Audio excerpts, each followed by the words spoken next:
average reduction, let me see if I have this slide next. We are now looking at the first generation in history with 1/3 of our little kids. Think about the little kids you love the most, and 1/3 of them being diabetic in their lifetime if the American trends continue. 15-year average reduction in lifespan, almost a 20-year reduction in quality of life. Your quality of life, if you've had gangrene of the feet and had an amputation and you're going for dialysis 3 times a week, just is not very good. And every one of us have lost friends. And this is a trend that's continuing and continuing. And there are causes for it. And I don't have time to go into the nutritional causes. And there are also causes because we're not burning enough physical energy. We're not burning enough of the calories, in part because of the way we created a modern America. Obesity is bad for us, and lack of fitness, lack of exercise, is bad for us. This is a study of 100,000 nurses, people just like you and me, followed from the mid-70s over the last 25, 30 years. The nurses who stayed thin and fit had a standardized death rate, and the nurses who became obese had a 90% increase in death, midlife loss. What happened to the nurses who stayed thin but became unfit, had engineered exercise out of their lives? What do you think their death rate was? 60% increase. And the nurses who became obese and became unfit, their death rate was almost 2.5 times. So being obese is a matter of life or death, but being out of shape, not exercising, is a matter of life or death in our society as well. So remember that 17% we're spending on healthcare? We haven't even begun to harvest the trajectory we are on. This is the first part of that perfect storm.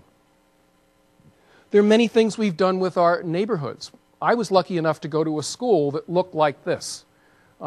These were temples of learning. They were built in the 1920s, 1930s. They were local places you could go to. They were voting places and social places as well. Every kid pretty much in America could walk to school back then. We've changed American schools. We've made them distant, medium security institutions that kids pretty much have to be put in a box and transported in that box to get to these schools. Look what's happened to walking in our children alone. So at the same time we're making our kids fatter, look what's happened to walking, just back and forth to school. 2/3 of our kids walking back and forth to school to now about 1 in 6. Do you think that's had an influence on their fitness and health?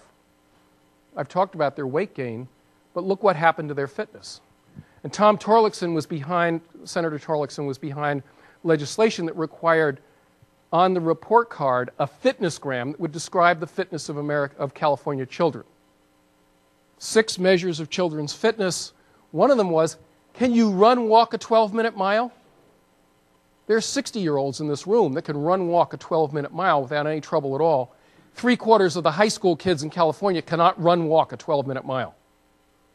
2 out of every 7 volunteers for the United States military at this point, 2 out of 7, are not admitted into the military because of obesity and lack of fitness.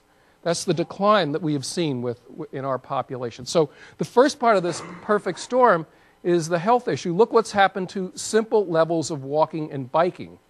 In Northern Europe, about 40% of the trips are walked and bikes, short trips, errands. What do you think it is in the United States of America, JP? 7%. We're less than Canada. So I want to congratulate the gentleman from British Columbia. And our weather's better than yours, and we're still walking less than you are. All right. Economic challenges. I won't go through this in detail because you know them better than I do, and I've already talked about what needs to happen in terms of employment, jobs, green jobs, and I'm thrilled that the folks, I now will not call Van Jones' former organization by the correct name, but I'm thrilled that Van Jones, what's the correct name? Say again? Thank you very much. And I'm going to talk about the environmental challenges. We've paved over 60,000 square miles of the United States of America.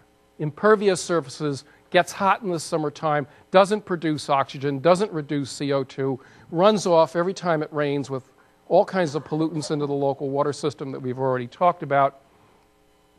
And we've created a massive infrastructure that is automobile dependent. These things, someone says this is the California state flower.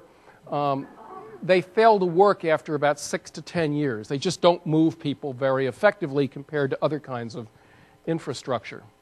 We've then spread landscape. We build about 1.5 million homes. We did at least until a year and a half ago, homes a year in America that are dispersed further and further out into agricultural and other kinds of landscape instead of creating quality density with mass transit and services. I lived in Atlanta for about 9-10 years. In northwest Atlanta, Newt Gingrich and Bob Barr's district, they did not want the MARTA up there, the Metropolitan Area Rapid Transit System, Atlanta Rapid Transit System, because, quote unquote, it brought in the wrong element, which meant black people. And so they built more and more roadways going up to northwestern Atlanta, and now those roadways, 27 lanes or whatever it is, are stopped about 3 to 6 hours every single day because they have refused to accept the fact that sooner or later you've got to move people in something more energy efficient and useful than simply a single automobile. 46,000 people in the United States die in car crashes. In fact, who is more likely to die in a pool of blood in the United States, the urbanite or the suburbanite? You know, by the way, I asked it, it's the suburbanite. The leading cause of death for ages 3 to 33 is car crashes in the United States. And the absolute number of people dying in car crashes has not gone down. We've had better cars and fancy braking and airbags and all the rest, but for lots of reasons, partly we put more and more cars on the road and we drive them faster and faster, we've not seen a decline in overall deaths in the United States. And what's the most safest way to move people? It is in public transportation. And you can see the cities that have public transportation have far less years of life lost because of car crashes. It's a technical slide, but I'm just fascinated by it. And it's the Vancouver folks that did this, a wonderful job. If you figure out your per mile costs of owning a car, number one, of course, is the cost of the car, the amortized cost of the car itself. Number two cost of owning a car is car crashes. Think, wait a minute, that only happens once every 20 years or something. By the way, how many miles do you have to drive for a 1 in a million lottery ticket for death driving? 66 miles. So all of you that have driven 66 miles each way today have bought 2 lottery tickets, 1 in a million lottery tickets, for death. And over again in the toxics arena, we talk about 1 in a million cancer risks, Jonathan, for a lifetime of living near a brownfield site, and yet people were buying 2 tickets a day because they were commuting a long distance to avoid that brownfield site. Car crashes, number 2 cost. So I've talked about the obesity epidemic. This is my co-author Larry Frank's paper, also from British Columbia. The more time you spend in the car, the more likely you are to be obese. Black, white, young, old, male, female. The more you walk, the less likely you are to be obese.